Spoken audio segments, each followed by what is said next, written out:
Дәрігер, енді менің келген себебім біліп отқан шығарсыз, мынау күйеуімнің жағдайын сұрайын деп қалай енді жағдайы?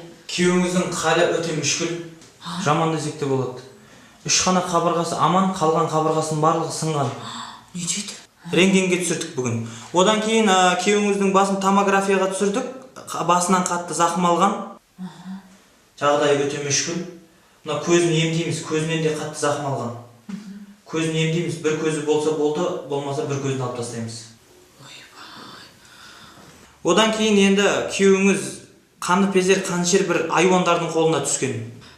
Иә, мен соны айтам ғой, оған үнемі айтам.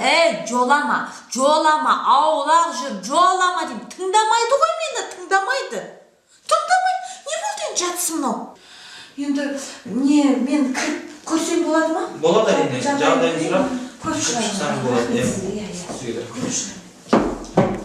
Сөйтіп темекі берді, қойсайды, сөйтіп бомажа ұрдана біреу.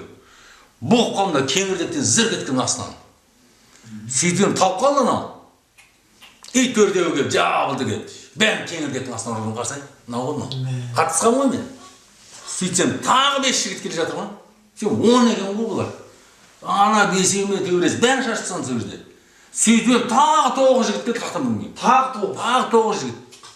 Басты алдан жерде төбелес. Бар, дейді. Қашыр төрешім ғой, қашыр төрешім. Білесің ба?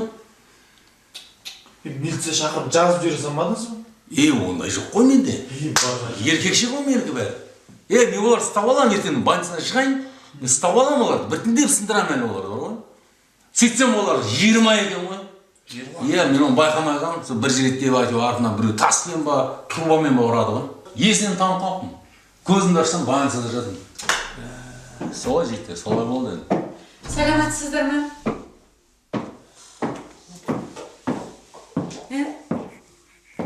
Жатырсың ба? Жатырмын. Қалай жағдай? Жақсы болады. Ендігі тағы соғатымен көрейін. Болды. Мойныңды үзіп алам, түсінің ба? Болды, айтты. Жата бермей қайт үйге. Болды.